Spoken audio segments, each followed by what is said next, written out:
በሰባት አጋንንቶች ከመያዝ አንስቶ ለመጀመሪያ ጊዜ ከሐዋርያትና ከደቀ መዛሙርት ቀድማ የኢየሱስን ትንሣኤ ያበሰረች እጅግ ድንቅ ሴት። ምን ይሄ ብቻ!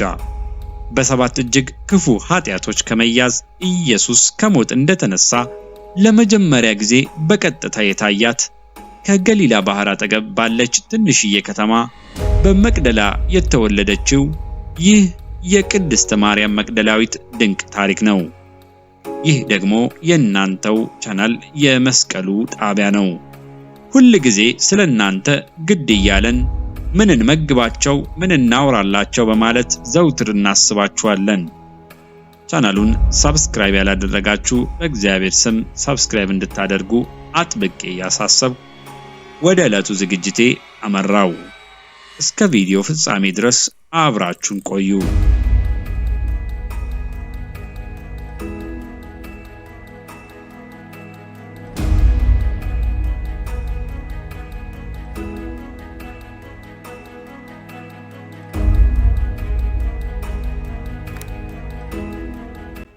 በመጽሐፍ ቅዱስ 6 ማርያሞች ይገኛሉ። እነሱም የኢየሱስ እናት ማርያም፣ የጌታን እግር በአልባስጥሮስ ሽቶ ያራሰችው የማርታና ላዛር እህት የቢታንያዋ ማርያም፣ የጌታን ትንሣኤ ለመጀመሪያ ጊዜ ያበሰረችው የዛሬው ቪዲዮ ጥንክሬ መግደላዊት ማርያም፣ በጌታ በመስቀል አጠገብና በኢየሱስ ቀብር ላይ የተገኘች የያዕቆብና የዮሳ ወይም የዮሴፍ እናት ማርያም፣ ቤቷ ብዙ ጊዜ ለክርስቲያኖች መሰብሰቢያ ሆኖ ያገለግል የነበረው የማርቆስ እናት ማርያም፣ ጳውሎስ በሮም ለምትገኘው ቤተክርስቲያን በትጋት በመስራቷ በሮሜ ሰዎች ምዕራፍ 16 ከቁጥር 6 ያመሰገናት ሮማዊቷ ማርያም ናቸው።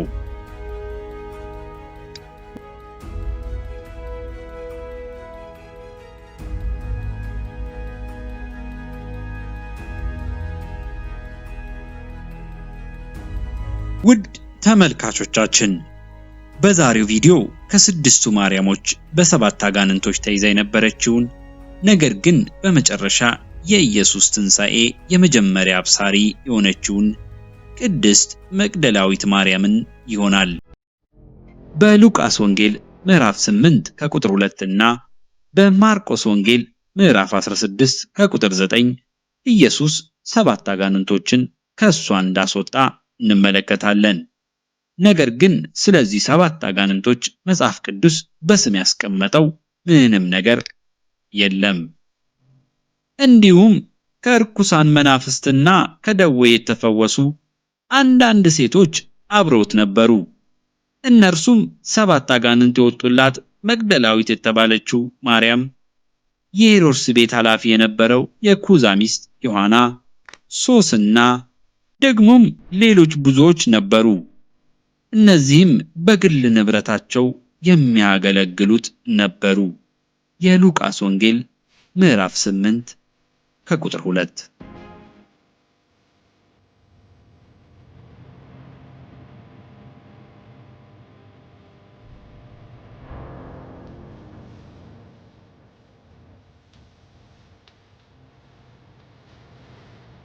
ነገር ግን ቅዱሳት መጻሕፍት የአጋንንቶችን ስም በግል ባይጠቅሱም መጽሐፍ ቅዱሳዊ ተምሳሌታዊነትን፣ ስነ መለኮትንና የቤተ ክርስቲያንን ትውፊት ስንመለከት ወደ አንድ ድምዳሜ ላይ እንደርሳለን። ለመሆኑ 7 ቁጥር በመጽሐፍ ቅዱስ ምንን ይወክላል? ሙላትን፣ ፍጻሜና እረፍትን፣ ፍጹም ፍርድንና ሌሎችን ሲወክል፣ ለዛሬው ሐሳባችን ግን 7ን እንደ ፍጹም ሙላት፣ ሙሉነት አድርገን እንጠቀማለን። ከዚህም በመነሳት ቅድስት ማርያም መግደላዊት በ7 አጋንንት ተይዛ ነበር ሲል ማርያም በፍጹም መንፈሳዊ እስራት ስር የነበረች እንጂ በስም ልንጠቅሳቸው የምንችላቸው 7 አጋንንቶች ነበሩባት ማለት አንችልም። ስለዚህ እነዚህን 7 አጋንንቶች በስም መጥቀስ ካልቻልን በምን ልንመስላቸው፣ በምን ልንተረጉማቸው እንችላለን? አብረን እንመልከት። በዚህ ዙሪያ እጅግ ብዙ የቤተ እምነቶች የተለያየ ትርጉም ፍቺ ያስቀምጣሉ። እኔ ግን በትክክል እነዚህን 7 አጋንንቶች ሊወክሉ ይችላሉ ብዬ ያሰብኳቸውን ሐሳብ ላጋራችሁ ወደድኩ።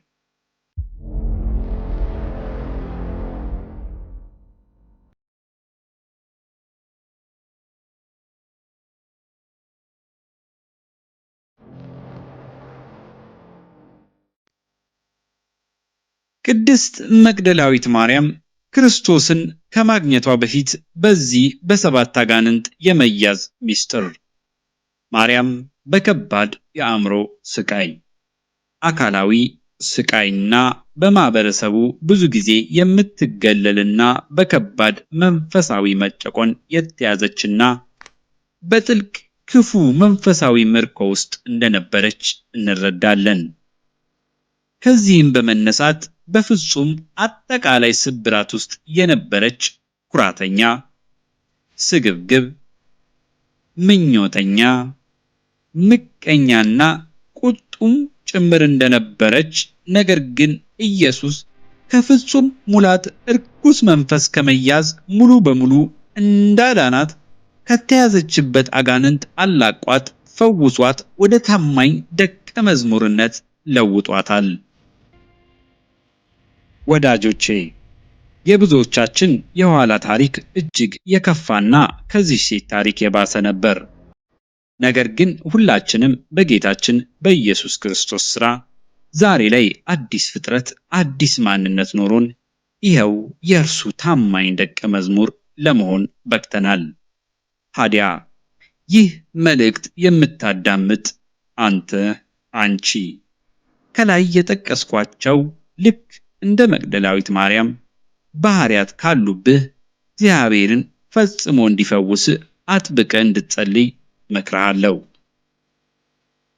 ቅድስት ማርያም መግደላዊት በክርስቶስ ዳግመኛ የተወለደች ሴት፣ የንስሐና የታማኝነት ምሳሌ፣ የትንሣኤ የመጀመሪያ ምስክር።